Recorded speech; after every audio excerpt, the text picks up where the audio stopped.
Welcome into the Paul Farrington Show. Paul, joined by Jack Weinberger and Robert Ziggy Ziegler at the University of Virginia. If you guys are enjoying these videos, please remember to like, comment, and subscribe to our channel. The AFC and NFC Championship games are here this weekend. A lot of people think this is the best weekend of football because you get two great games, not just the Super Bowl with one. You get two great games with teams that are on fire or have been on fire all season long. If you can't watch on YouTube, you can always listen on audio. You go to Spotify, Apple Podcasts, wherever you get your podcasts. Become a member by going to our channel homepage and selecting join. We'll be having more competitions throughout the off season, giving away prizes, and we'll have more merch coming out hopefully pretty soon.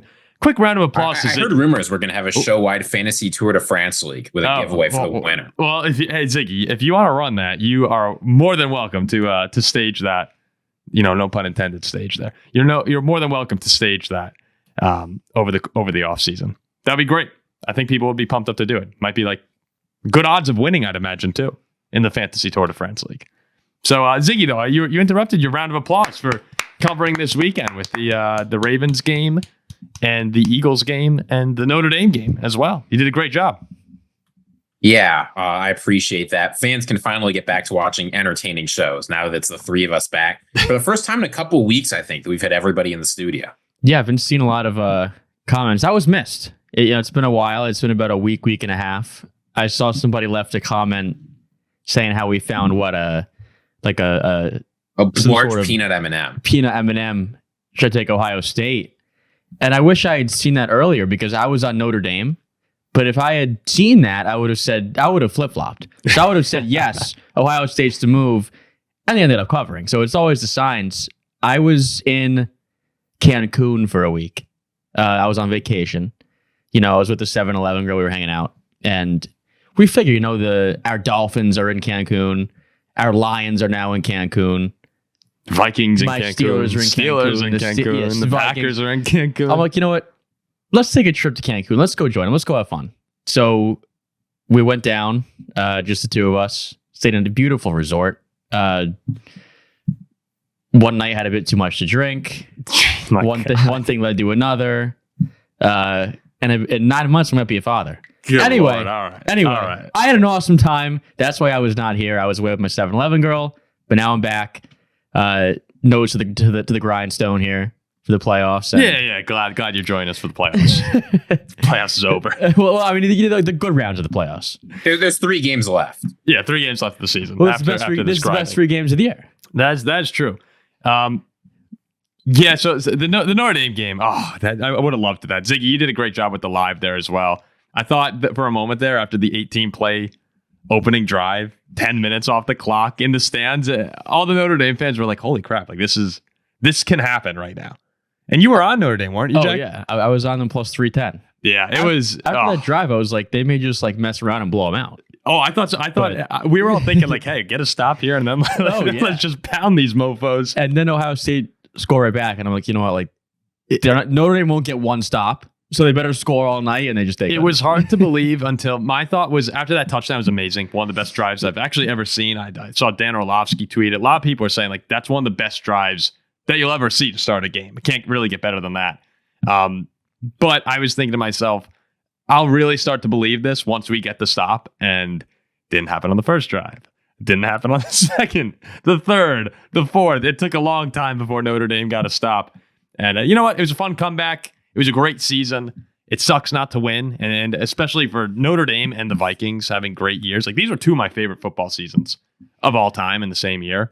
It was just unfortunate we couldn't win one. I saw somebody on Twitter. I forget who it was, but he tweeted out the fact that Notre Dame had 7 starters hurt or something like that. Oh, yeah. People won't talk about that. And I don't want to get too into it, but like people were mentioning the guards, I think, for Ohio State were backups earlier in the year or something. But Notre Dame had 4 of their starting 5 linemen from the beginning of the year out.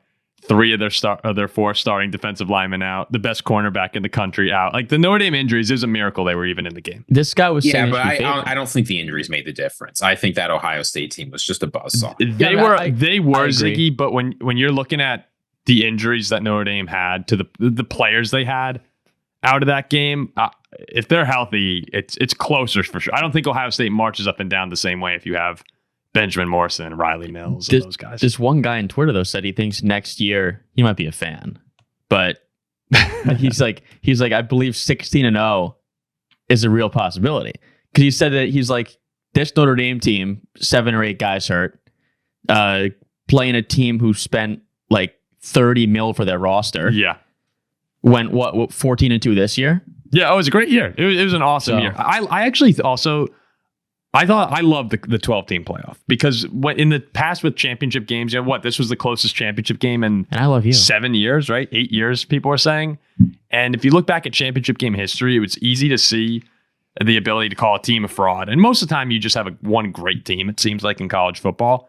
But you could call someone a fraud because you're just putting them in the bowl game, and sometimes they don't have the resume during the regular season that matches up with other teams. But in the 12-team playoff, anyone who makes it deserves to be there in the championship. Like, you have to beat great teams to get there. Ohio State on the season beat in the final AP poll, beat the numbers 2, 3, 4, and 5 teams in the country. And Notre Dame, I think they beat Penn State was 5 or 4, Georgia was 6, Indiana was 10. You're going to earn your spot. And I thought that was really cool about the 12-team playoff, regardless of the seeding issues. I agree. Yeah, I mean, this was the year to roll that 12-team playoff out. Usually, like you said, it feels like there's one dominant team. This year, we didn't really get a chance to see that one dominant team until the playoffs happened. Like, this Ohio State team did not give indication during the regular season that they were about to become I don't even want to call them a buzzsaw. They were a nuclear weapon during that playoffs. Yeah, they were great. It's just, they blew up the whole table. So where would the Steelers have been seeded in the 12-team playoff this year? Like 4? Yeah, they're probably a 4 seed. They get a bye still. Yeah, they still would have got Oregon's higher. Well, Oregon, but they would have been blown out like Oregon if they had to play Ohio State. I think you would have been seeded right where Arizona State was. You would have got Texas in the second round and probably lost that game. Oh yeah. Well, I don't know. You might pick off viewers and win. Maybe you may beat Texas and lose to Ohio State. College football is so fun though. I know that we're an NFL show, but for if there's anyone in that 17 high school range, when you have a team to root for in college, it's so fun going on these trips and stuff. Like if you have a big time school, it's a blast. I never followed college that closely until going to ND. I mean, I went to Notre Dame in spite of it being a football school. I said it's a football school. That moves it lower down my list. And look where I am now. And Jack's becoming a fan of Notre Dame, slowly but surely. He's becoming a fan. I think we're convincing him. I always said I'm a quarter Irish, so maybe a quarter of me is a fan. I thought you were not there for the Marist football. Well, that's the other 75%. All right. Okay, so in this episode, NFL wise, we're going to talk about the 2 games, and then we're going to go over some of the coaching hires, because there's been a lot of news since we took a little pause there to do national championships, except for Ziggy, as we mentioned. Yeah, you took a little pause. Since I took a little pause and Jack went on vacation, Ziggy held down the fort. So the big game, they're both huge, but the game that everyone wants to see. The Bills and the Chiefs here. I think it's must-watch football. This is the matchup that you want to see. Ravens-Chiefs is awesome. Ravens-Bills is awesome. You get the Bengals in there with Joe Burrow. It's great, but Mahomes and Allen is what everyone wants to see. This is the Manning-Brady that we have right now. And since 2020, they're tied 4-4 in the series. Chiefs won the first 2, and then they've kind of been splitting around since then. But what's amazing about this series is the Chiefs in the playoffs, they've met 3 times, are 3-0. The Bills have now won 4 straight in the regular season, but the Chiefs have won every single one in the playoffs. And at some point, you got to think, if you're a Buffalo fan, that favor will tilt in your direction here. And this year, a pretty convincing win in Buffalo for Josh Allen and company over Kansas City. That was the game where Josh Allen had the big touchdown run at the end of the fourth quarter. They won 30-21, ended the Chiefs' perfect season. They were 9-0 at the time. But now you go to Arrowhead. And a lot of the conversation around this game in the past had been, the Bills keep going to these playoff games in Arrowhead and losing. What if they get one in Buffalo? Well, last year, the Chiefs went into Buffalo and beat you. And that was when the Chiefs were having a down year. So will Buffalo be able to buck the trend of the playoff games, not in Highmark Stadium, but in Arrowhead? Ziggy, what's your first interpretation of this game? Would you feel confident, if you're a Bills fan, that this is the year? I think this year is different. And I think the best evidence you have that this year is different is this is really the first time where I felt like with Josh Allen, the Bills have beaten a good team in the playoffs. At the very least, you'd have to go back to the 2020 2020 playoffs when they beat the Ravens at home. But other than that, they lost to the Chiefs in the 2020 conference championship. In 2021, they beat a terrible Patriots team and then lost to the Chiefs. They beat a terrible Dolphins team and got blown out by the Bengals. Last year, they beat a terrible Steelers team and lost to the Chiefs. This Ravens team, I think, is the best. Jack, you know last year's Steelers team was terrible. Well, that game was closer than people. I thought that game was closer, no, for a while than most people remember. Away, but we were down this 7, Bills but team, no, you never shot. Yeah, this Bills team has not beaten a really good team in the playoffs of Josh Allen, which is why they've gotten bounced in the divisional round 3 years in a row. This Ravens team, I really think, was a good team. You can't look at Lamar Jackson in that offense. I know some things went well for the Bills, but to beat a good team at home in a close game, I think has to give them a lot of confidence they haven't been able to have in previous years. And I think that means Bills fans, too, should be confident that this team actually has a chance to go and win a big game because they did it.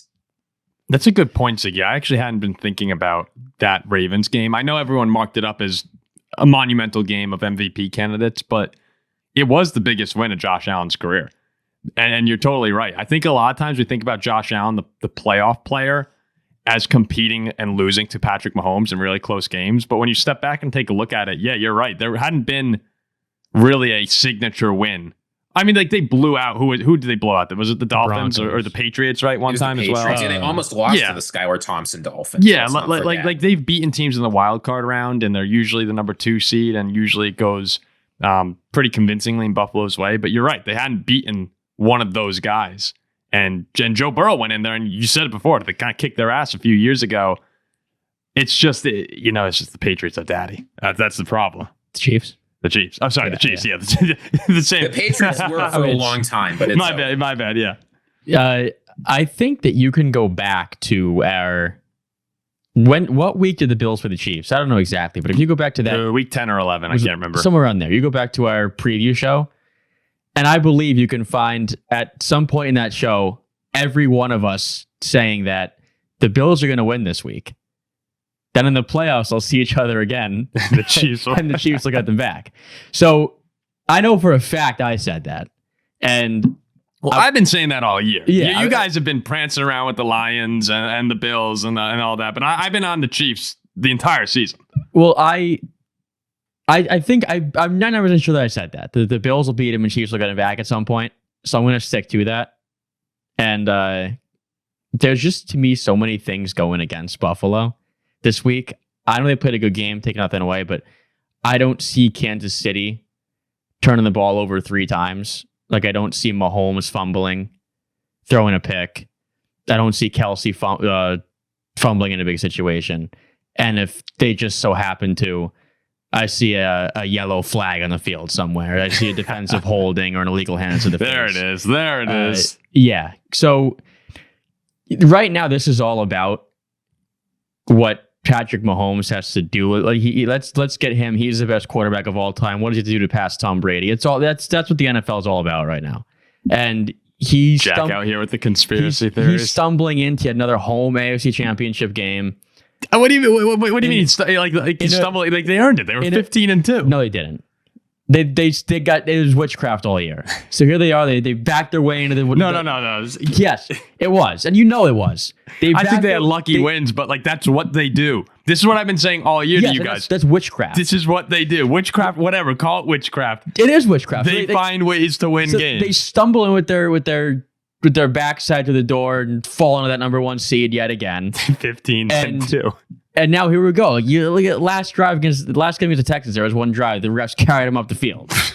So, well, Jack, I mean, there's nothing you can do. This is a mad Steelers fan, right? I just believe this whole entire NFL right now is okay. How many more does he need where he officially passes Tom Brady? Let's get there. And now the Bills are playing the black and white stripes on the road in Arrowhead. You'll see. Watch some massive call late in the fourth quarter this week. I mean, Josh Allen has also gotten plenty of favorable calls this season. So that's done this week. Paul, one thing you said in talking about this Bills-Chiefs game is that the Bills probably aren't going to be able to generate 3 turnovers against the Chiefs like they did against the Ravens, and I think that's true. But I also don't think the Chiefs are going to be able to hold Josh Allen to 125 passing yards and no passing touchdowns. The Ravens had a really excellent defensive game plan that involved every single player on that roster. The Chiefs have a great defense, but Josh Allen has shown time and time again, like blitzing Josh Allen just doesn't work. Steve Spagnuolo, Josh Allen has consistently played pretty well against him. He had a good game earlier in this season. Even though he's lost, he's had plenty of good games against the Chiefs in the playoffs before. Even like last year in that 27-24 loss, that wasn't Josh Allen having a meltdown. Well, I think the Bills defense is going to struggle more. I also think the offense is going to play quite a bit better. And this year, it honestly feels a lot like there's some similarity in these two teams and sort of how they've won games. This Bills-Ravens game was very much the defense carrying Josh Allen when he had a bad day. But Josh Allen has sort of been the guy for bringing this offense along. Similar with the Chiefs, right? The Chiefs defense has done tons of work. And anytime Patrick Mahomes isn't playing lights out with whoever's around him, the defense needs to step up.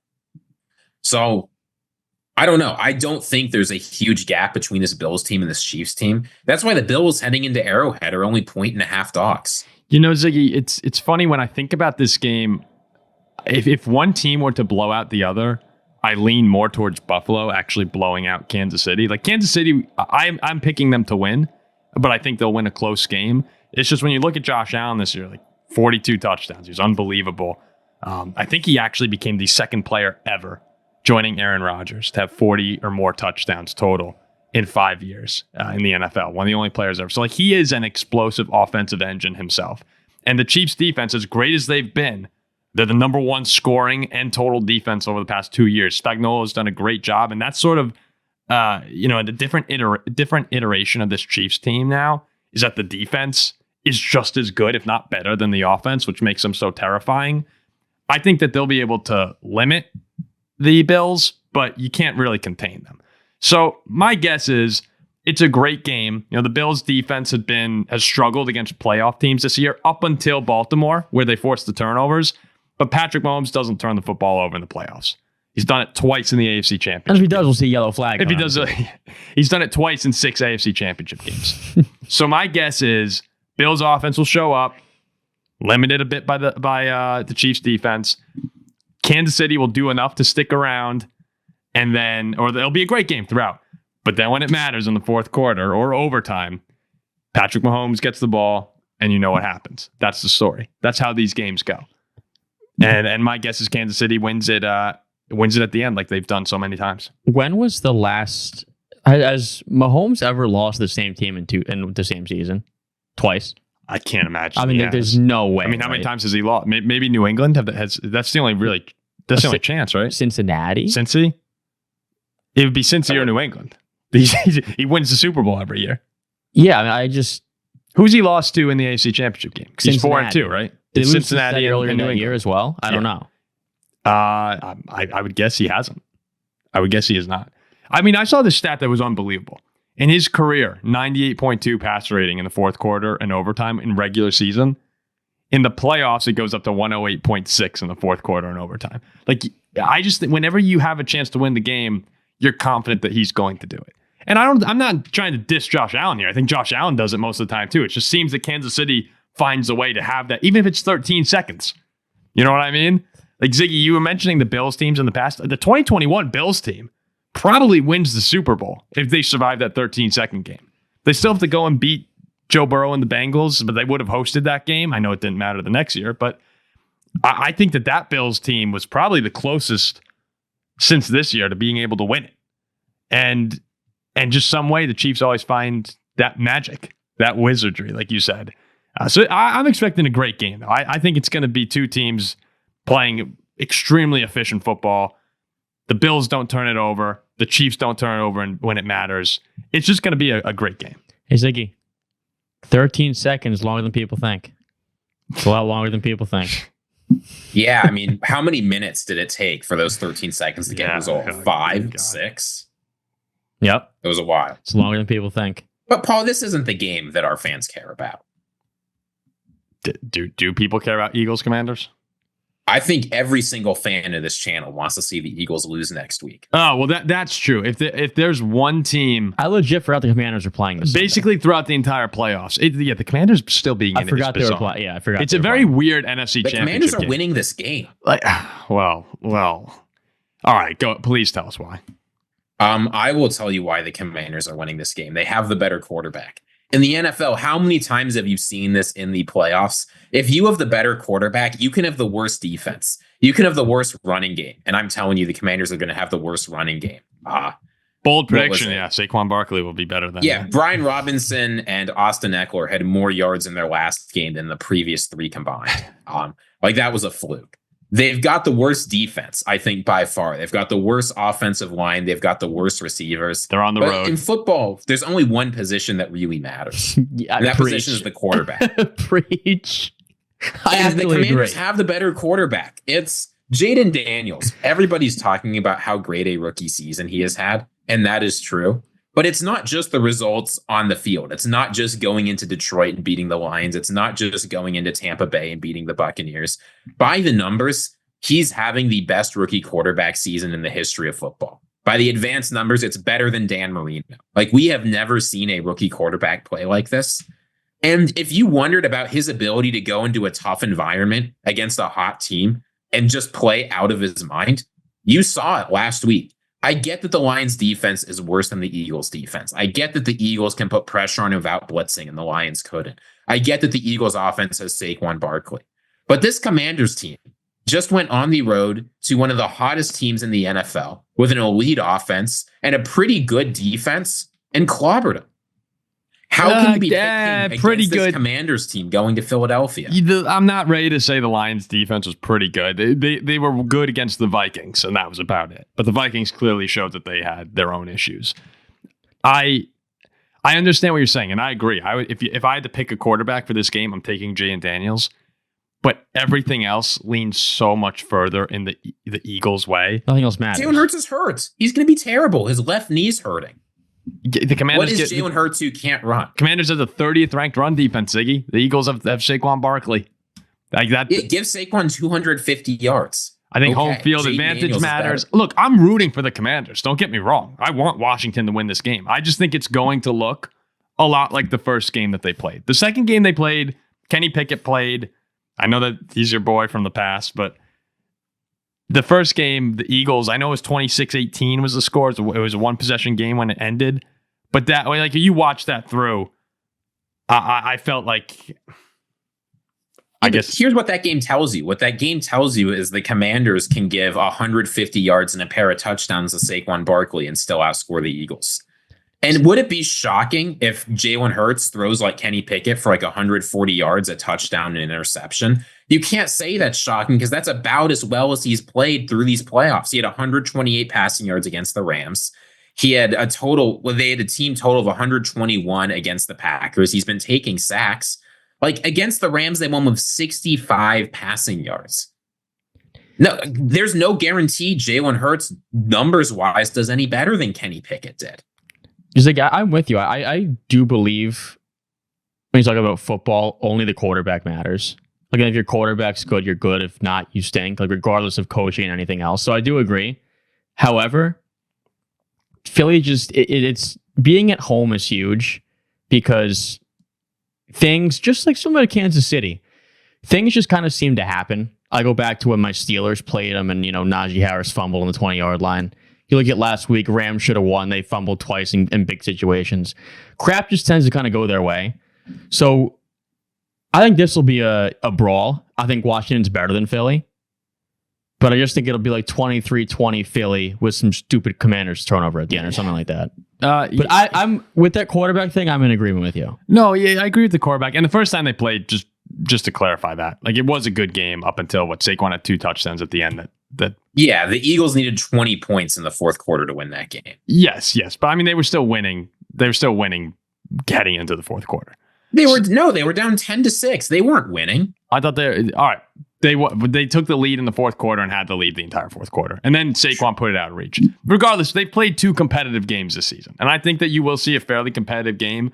But Philly outgained them by a lot in that first matchup. I think what you're going to see here is Philadelphia's roster is quite possibly the best roster in the NFL. It doesn't right now. matter. If Detroit had their defensive players, you could say Detroit. But Philly's been really good for a long time. And I just think you're going to see in this game that wear down Jayden Daniels a bit. I mean, this is the best defense he's going to face in the playoffs here. Jalen Carter won the game against the Rams. That game was closer at the end than it probably should have been. But I just have a hard time believing that the Commanders... Look, Jayden Daniels is good enough to get hot offensively and win the game. I don't think it's out of question. I'd be really, really surprised, though, to see him go into that environment. Look, if he does that, now we're talking about top 5 quarterback in the league. He's seen his environments, though. He has, but he's seen his environment. He does not get rattled. No, he doesn't get rattled. Like, he's gone to Bama at night, Auburn at night, Ole Miss. This is nothing. And let's not forget these games where Saquon Barkley ran all over the Commanders, which didn't happen until the fourth quarter of the first game. Jonathan Allen wasn't playing. Jonathan Allen is the run defense guy for this Commanders team. He only came off IR a couple weeks ago. And since then, the Commanders' run defense has played better. I don't want to hear it. I think this Commanders team is going to win this game. And people who are counting them out, it's crazy. You can't count them out. Commanders +6 is counting them out. I do think, though, that Saquon Barkley listens to this show. And he's like, that stupid redhead kid who says my position doesn't matter. And just single-handedly has just thrown my opinion to the dirt. Jalen Hurts having the injury concerns obviously isn't great, and he has struggled this year more than in the past. That opens the door for Washington a bit. It's just going to take I think it'll take an even better performance than he had against the Lions to win this game, because the Eagles' defense is a lot better than Detroit's. That's just how it is. It's the number 1 defense in football throughout the season. Whether or not you actually believe they're the best defense, they're one of the best defenses in the league, and they've gotten better because they have a bunch of young guys who have matured over the course of the year. And it's in that crazy Philadelphia Eagles stadium. So I got Philly close, probably by 7 to 10 points, I would say here. I think it'll be a good game, but one that Philly probably comfortably at the end of the game has control. I think the Commanders will be up 20-16 late, and Philly scores some stupid touchdown to win the game. So 23-20 Philly. The Commanders have one of the best pass defenses in the NFL. A.J. Brown is hurt. His knee's been hurt for weeks. Marshawn Lattimore beat him in the one-on-one plenty of times the last time these teams played, and that was new to the Commanders, Marshawn Lattimore. I've got the Commanders winning this game. I think they win it by a score more. And this is I genuinely think this Commanders team wins. I hope they do. I really hope they do. They impressed me. Look, it's Commanders fans. I predicted that the Lions were going to obliterate the Commanders. I was dead wrong. You've come in the comments that I didn't watch enough Commanders football. That's not true. I've watched this team almost every year, or almost every game this year. I just felt like going to Detroit facing this Lions team would be too much. I learned my lesson. There is no moment. You know what he's doing for Jayden Daniels? Do you know what he's doing right now? This is like when you watch a kicker and he takes a kick and he pushes it a little bit right, but they call timeout, and you're like, okay, now he had the warm up kick, and then he puts it way left, overcorrecting here. Ziggy is way overcorrecting. Here's how the Eagles beat the Rams. They beat the Rams by holding them to 2 of 5 on touchdown scoring in the red zone. Well, I'm almost happen. ignoring that game, because when you play in a snowstorm like that, they played in a snowstorm. Big deal. No, I think everything changes when you play in a snowstorm. People are fumbling the ball. People are slipping. It's completely different football. If there's a snowstorm, it changes everything. I mean, the Commanders winning would be perfect for this whole NFL Chiefs type of script, because then it'd just be like, oh wow, the Chiefs get the Commanders in the Super Bowl. Here's the three-peat. And then the Commanders will win. I think no matter what, the AFC team is winning the Super Bowl. That'll be my prediction. No matter what it is, I'm going to pick the AFC team. I agree. And I hope it's the AFC team. Actually, no. I think the Eagles would beat the Chiefs, but the Bills would beat the Eagles. Look, I like Josh Allen a lot, and I wouldn't be upset if the Bills won. But this is where my spike comes into play. I'd love to just see the Chiefs go and roll everyone and win the Super Bowl again. They've been happy for so long. Just let them stay happy. You'd love to see that? Just let them stay happy. Yeah, what? If the Bills win, it's another franchise that gets to celebrate a Super Bowl for the Vikings. It cannot be the Eagles. And the Commanders, it's just, you can't get the Commanders. I'd be happy for what are you talking about? Friends. The Chiefs winning. If you want the Chiefs to win, this is why I love Tom Brady. Tom Brady just beat up on all the teams that the Vikings couldn't beat. It was amazing. And that's what the Chiefs do. I mean, the Chiefs beat the Eagles for me. The Chiefs beat the 49ers for me. If my team can't do it, they can. Yeah, I really don't mind the Chiefs either. Like, it's kind of cool just like seeing them do this every year. Like, I've always said, like, they're my football heroes because they take down the teams that the Vikings can't beat. I've always said hosting the AFC Championship is such a huge deal, such a huge event, like something fun and special you don't get to see often.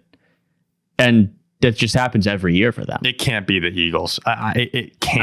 I don't want to hear you root for flop trick Mahomes again on this show. I don't want to hear it. Why? What's wrong with the I'm tired Chiefs? of this Chiefs team.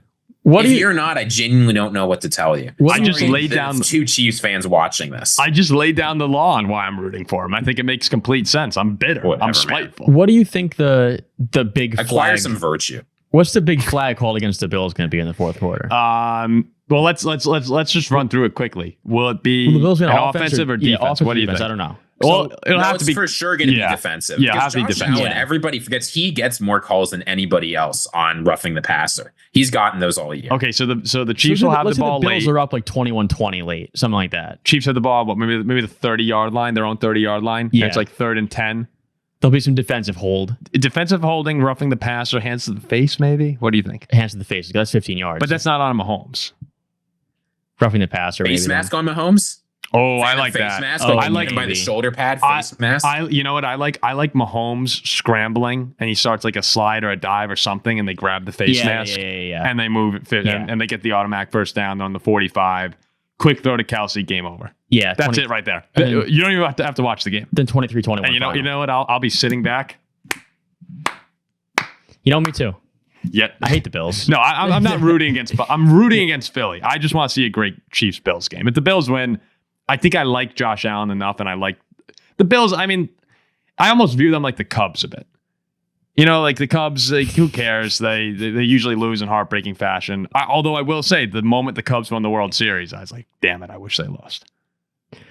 That's a pretty good comparison. I think the Bills are better than the Cubs. That's a pretty good comparison. The Vikings are a little more like the Cubs, I think. Yeah, Vikings and Cubs are similar. But the Bills are right up the there. The Cubs are better than you guys, though. I don't know, man. All the time. Cubs won a World Series. Well, yeah, that's on their side. But I'm not sure. No more Cubs for Ziggy. No more Cubs talk for Ziggy. Well, this is an NFL show. We talk any Cubs fans out there? Cubs fans? So we're gonna turn into a baseball podcast. When do pitchers and catchers report? Get Max Hammersmith back on here. Original host of the Paul Farrington Show. Just talked baseball stats. Does he still work for the Reds? We should ask him if Max is listening. All right. How would our baseball show be? The three of us. It would be our baseball show was disastrous with him. Do you think it would be horrible? It would be brutal. It would be brutal. I just got the little itch for March Madness right there. God, it's so cold. It is. It's so freaking You start seeing the March Madness theme. Baseball season around the corner soon. Things then March Madness. I mean, but like March Madness to me is kind of the start of springtime when everything starts to get a little bit nicer. Like, guys, I'm telling you, down in Atlanta, it was freezing cold. So cold. Unbearably cold when the sun went down. I'm looking forward to warmer weather. You see what happens when we get, like, all of our random energy is built up over the 2 weeks that we haven't all been together in the studio. It's all coming out at once. There were massive snowstorms at LSU and Auburn this weekend. Yeah, New Orleans. And Luke Stringfellow, another former co-host, I was looking at his father's Instagram account. Snowing in Pensacola, Florida. It's wild. Florida State, too, at a snowstorm. Yeah, it's nuts. It's nuts. It was way too cold, but it's coming. We'll get there soon enough. Oh, and Stephen F. Austin. Lipscomb. Yeah, I can't wait for that. All right, the coaches, though. Speaking of optimism and turning the corner here and getting towards better days, a few teams in the NFL. I'll leave this. I abstain talking good about coaches, so I'll leave this to you too. All right, Ziggy and I can take it from here. I think coaching means nothing. I don't want to make people angry or piss people off. Well, it's an insane thought. No, it's not. I mean, like, why is Cliff Kingsbury go to the Sun? Because he has Daniels, who's good. But just move on. Oh, players matter more. I mean, we've done this a million times. But, like, the one thing that I would turn you to is your own team having, and you've walked out here a million times. You're like, this is a horrible roster. I don't know how this team makes the playoffs. You think this guy Vrabel makes a difference? Like, no, they stink. But go ahead. So, all right, we'll go ahead. So there were 7 openings.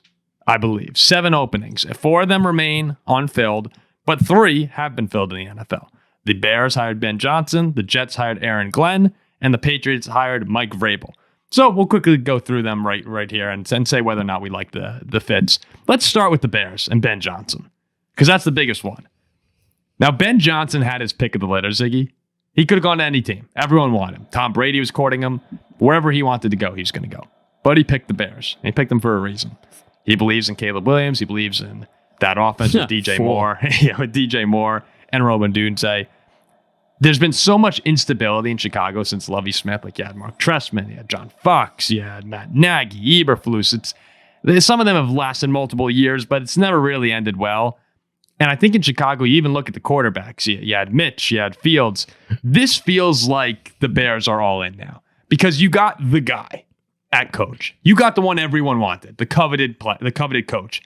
But you're also pairing him with the guy at quarterback. So now you have, this is it. You've gotten both the guys that everyone would dream of having.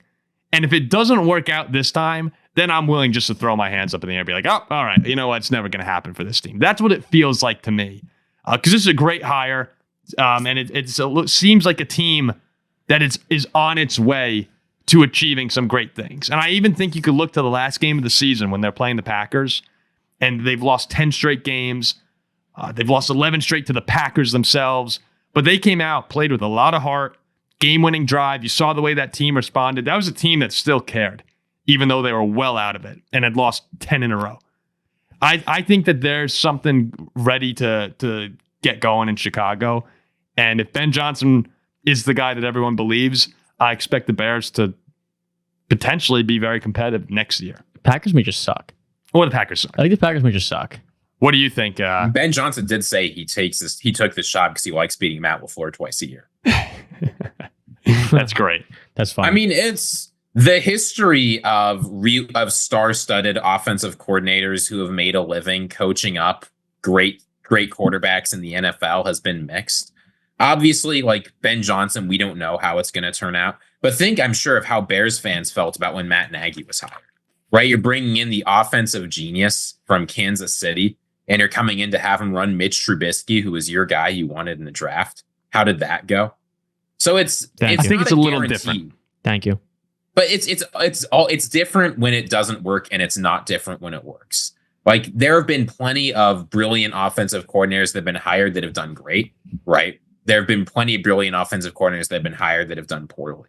So I think it's difficult to assess, is he going to come in and transform this offense? Here's what we do know. The Bears have struggled with two things. They've struggled with having head coaches and GMs on the same page, and they've struggled with having an organizational vision. And you can tell that because every time they draft a quarterback, they give the old head coach 1 year and then fire him and try and clear house. Yeah. And that just doesn't work very well. I hope that Ryan Pace and Ben Johnson are going to be able to get on the same page, or else that problem's not going to be fixed. But it's clear what kind of team the Bears want to run now. And they've hired a guy who might actually be able to do it. The Eberflus hire never really made sense to me because it wasn't clear what he was being brought in to do. It's clear what vision the Bears have of this team. It's going to be the Caleb Williams show with a high-powered offense and a defense that gets the job done. It'll be one of those gritty, which is defenses. So different from the Bears throughout their history. Well, I will say this, this is the first, quote unquote, offensive geared or offensive minded coach the Bears have had in a while, right? Matt Nagy. Well, no, I mean, yeah, Nagy, but in terms of how the team actually is going to look. I mean, and Nagy, Matt Nagy did a decent job too. I think Matt Nagy gets more criticism probably than he deserves. I mean, he was pretty good with Mitch Trubisky there for a few years. Well, Mitch is a superstar. This is your anti-coaching. It's Matt Nagy and the Bears going on playoff run. Like Mitch Trubisky was their quarterback. And they were 12-4. No, Mitch is good. They were Mitch was good. Yeah, sure. Mitch was good for that year. He was a solid player. No, he wasn't. The defense was unbelievable, and the offense was creative enough to get the job done. It wasn't Mitch lighting it up. So defense was great. So it's not the defense was phenomenal, but it's not the coach. But the offense still has to do things, and I thought they had a very creative offense that year with a limited quarterback. Mitch was promising. No, he wasn't. Ziggy, do you remember the article you sent? Stop the Mitch disrespect. Remember the article that you sent Mitch that was like, good. Mitch Trubisky must not be the quarterback next year when they were right after they went 12-4. Mitch was good. No, you're blinded. You're blinded by your opinions. Blinded. Well, just here's the hope. Here's what you need to believe Ben Johnson can do. Why did the Nagy hiring not work?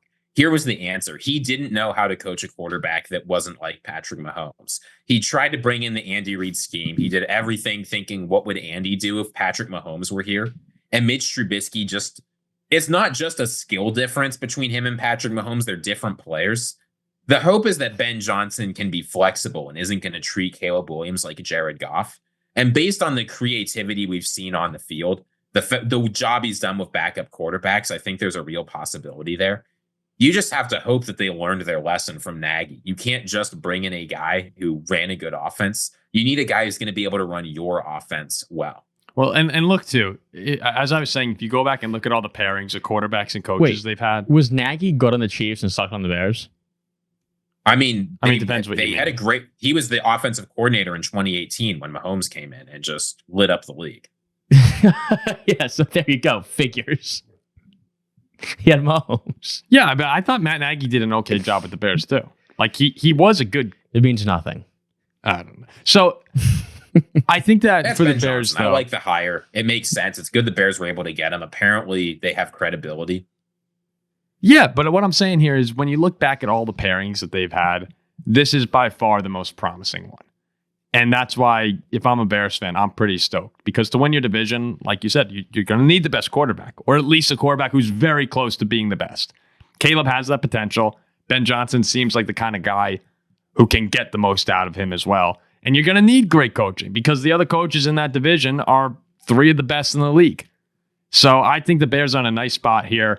Of course, they are the Bears, so who knows what will wind up happening. But I think it's a big win for Chicago. Like an A- higher or close to an A.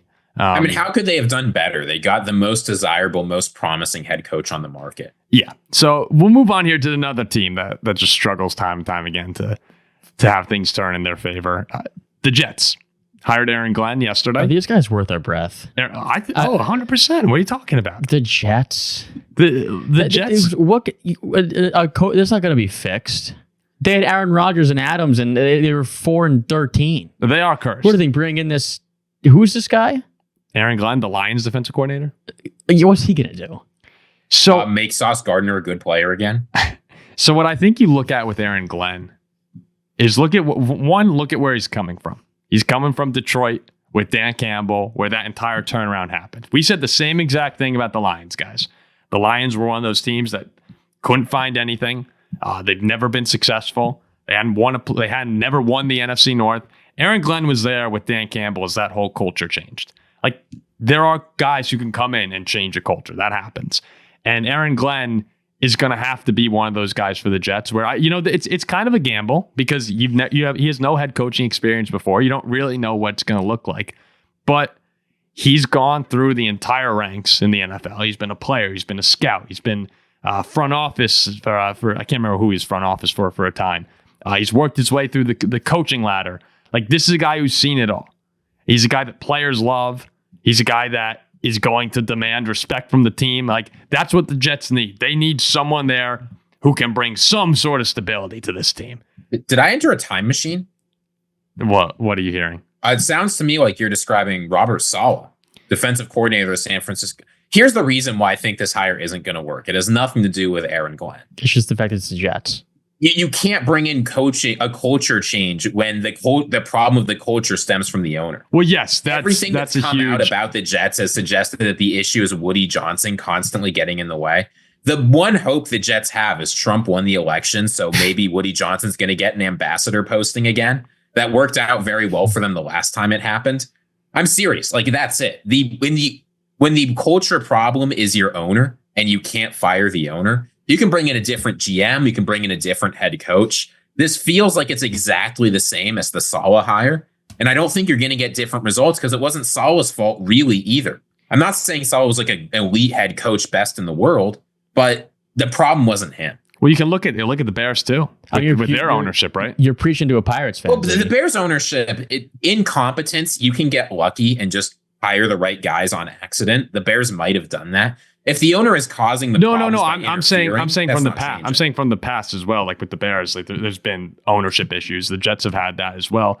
But look, as far as the hire goes, though, yeah, if Woody Johnson comes in and ruins everything, then who is going to be able to be successful? But let's just pretend for a second that Woody Johnson learns his lesson and lets Aaron Glenn do his job and pick guys who are going to do their jobs. Yeah, it might be wishful thinking, but let's pretend he does it.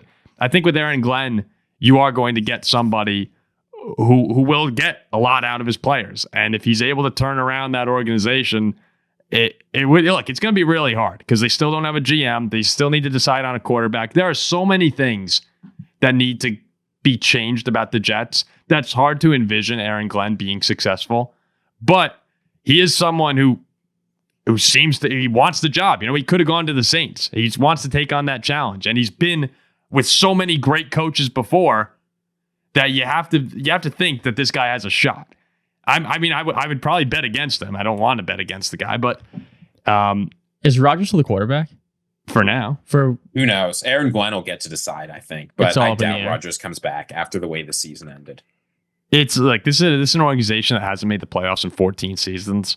They do very little right in regards to this. I think as far as the coaching candidates that were out there, Aaron Glenn was a very good hire and someone who it doesn't feel like it will work out, but I think he has a shot.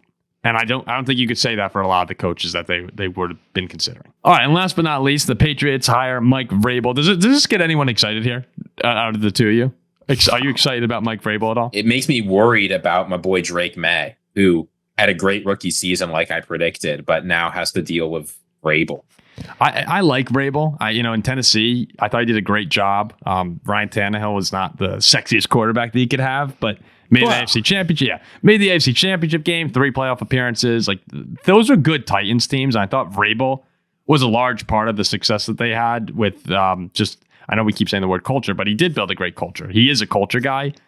And I think Gerard Mayo sort of got the short end of the stick there where he didn't get to see out his vision with the Patriots. And he was terrible. Yeah, that's true. But again, just one season. They wanted Mike Vrabel. They have him now. Josh McDaniels is back. But you're right. My concern is, Ziggy, like the floor is high with Vrabel where I think you could probably, you'll have stability, but I think that stable can become stagnant really quick. And he's a run first guy. He's a defense guy. And you have a guy like Drake May that you want to be like Mahomes and Josh Allen. Is Vrabel going to be someone who helps him get there? Is Josh McDaniels going to be someone who helps get there? I mean, we'll see. Probably not would be my guess. So overall on it, I do think that it helps them get back on track to being more competitive, but I'm not sure I see the ceiling as Super Bowl contending. They'll be 4-13 again. I think that's unlikely. I don't think this was even a 4-13 team this year. Things just didn't go great for them. The thing, though, that I think about is like, Mike Vrabel at least said the right things when he came in, that he doesn't care about the past. He doesn't care about the Super Bowl rings or whatever. But this really felt like this was their chance to just move on from the Bill Belichick era, to get rid of being a defense first team. You finally got a rookie quarterback you can be excited in, to just like start doing your own thing again. And then they just didn't, right? I thought after the Mayo experiment failed, maybe they would finally try something new. But going back to the Belichick stable, I get that it's the most successful of the Belichick assistants ever and that Vrabel's been okay. But if I were the owner, I'm not Robert Kraft. Robert Kraft is much smarter than me. But if I were the owner of the Patriots, I just don't see why you want to go back to that stable once again. Like, what has Bill Belichick done for you lately? Oh, you know what they are, Ziggy? They're this is gonna sound bad. They're the Democratic Party, the Patriots. That's what they are right there. Yeah, like your Obama years, Clinton. You brought back Joe Biden. You put in Joe Biden again. You have your chance. Yeah, you have your chance to go and do something new, and you run Kamala. Like that's what they're doing here. And then eventually, you'll realize, oh, we need to do something different here, because that's why you have certain people, why you had the Republicans winning the election. I'm just saying, like that actually makes sense to me. Does that not make sense to you? I know people are gonna. I don't want anyone freaking out in the comment section, but the Patriots are the Democratic Party. All politics aside, like that is a pretty good comparison. Yeah. Like let's start over. Nobody's like excited about this hire. Yeah, no one is. But Do you know what would be It's just status quo. super funny? If Gerard Mayo became the new coach of the Titans. Because you got Will Levis, Gerard Mayo. Oh, there you go. Like, there you go. Things could happen with that. So the remaining places where a coach needs to be hired, you got the Cowboys, the Jaguars, the Saints, and the Raiders. Cowboys is kind of an intriguing. Why did the way that Cowboys let Mike McCarthy weird? I think is just they stop him from interviewing elsewhere. They keep pretending they want to negotiate with him. Maybe they did try and negotiate with him, and then he just like leaves over a minor contract dispute. Like it's super very weird. bizarre. The Jaguars too lost out on Liam Cohen. He's returning to the Bucs, so they miss out on their big candidate. Like, who wants to go with the Saints or the Raiders right now? I think the Cowboys is the next one that you really want to see where they fall. And I think the Jaguars have some promise because the AFC South is so bad. And if someone thinks that they could get the most out of Trevor Lawrence, like there is talent there. Brian Thomas Jr. The Jaguars roster isn't horrible. No, like those two spots I'm excited to see. The Saints and the Raiders, there's a lot of work that needs to be done there. There's a lot of work that needs to be done. Do you guys think if you take Mike McCarthy and Andy Reid and put them on an offensive line in the NFL currently, they'd be decent or horrible? Ran over. Do you think just ran through? Oh, no, they run over people. Oh, you think so? No, of course not. But I don't know. They're big, strong dudes. Ziggy, Andy Reid knows how to play offensive line. I have a question for you, Ziggy, about Mike McCarthy, because people make fun of McCarthy all the time. I have a lot of friends who are Packers fans who are like, oh, hopefully he goes to the Bears and screws them up. But Mike McCarthy has done a pretty good job. What team is he screwed up? No, that's what I'm saying. He took over a 4-12 Packers team with like Brett Favre struggling and took him to the Super Bowl a few years later. He took over the Cowboys, and I get that like it wasn't thrilling. But he, after a tough first season that was Dak injured in 2020, right? Yeah, they've won 12 games 3 years in a row. I get this year was unexciting, but Dak got hurt again. And they still are competing at the end of the year. It is hard. Mike McCarthy, from when he was hired to when he was fired, he was first in the NFC North, 6 times? And one of the times they finished second, he won the Super Bowl. He's a good coach. He's competent. He showed of the Cowboys he's willing to adapt. If I'm an organization looking for a competent coach that we can win a bunch of games with a Super Bowl history, he's my guy. I haven't looked at if the Jaguars are going after McCarthy, but I think that could be a spot that could work out. Who knows if they... Why? I've seen nothing about it. I haven't Googled it at all, but I think the Saints and McCarthy was a rumor for quite a bit. But I mean, who are the other real coaching candidates? Like Pete Carroll, Vance Joseph, Todd Monken. Everybody's talking about Ron Rivera, Steve Spagnuolo, Robert Saleh. He's not going anywhere. Joe Brady, Brian Flores. Like, I'd rather have McCarthy than any of those Deion guys. Sanders. I don't believe he is a candidate. I'm just saying. No, I think if you're the Jaguars, bring in Mike McCarthy and then see what he can do. See what he could do with Lawrence. I don't think that's He's a good offense everywhere he goes. And what do the Jaguars want more than anything in the world when you've got Trevor Lawrence and an all-world wide receiver? A competent offense. Etienne as well. Brian Thomas Jr. will be a top 5 NFL receiver next year. All right. We should do this offseason too when we get there is have like a list of all our predictions. Because, usually we're throwing things out in the offseason. No one's held accountable. I think that could be something we should do. I'd be down for that. All right. Fans So really liked our midseason check-in where we held ourselves accountable and pointed out all the ridiculous things. That was fun. I like keeping tabs. Yeah, we'll keep tabs on this offseason. I can't believe I picked the Titans to win the division. I hear the first. And they got the number 1 pick. Well, yeah, I mean, we told you that. I had the Dolphins winning the AFC East. I had the Jets. Being the number 2 seed. Well, get ready to add something to the board because I got the Bills and the Commanders winning this weekend. There you go. So Bills, Commanders, Jack and I have. I'm going Chiefs, Eagles. Yeah, we're not. We're no need to get fancy here. All right, we hope everyone enjoys the conference championships. Remember, please to like, comment, and subscribe to the channel. Tell a friend. That's something that's awesome. If you could just let people know. If you engage with us on Reddit or TikTok or whatever it is, Instagram, we try to get back. You can engage with us on TikTok again now. Yeah, you can. You can. We usually respond to almost everyone. So we appreciate all the support, and we look forward to reacting to these games on Sunday.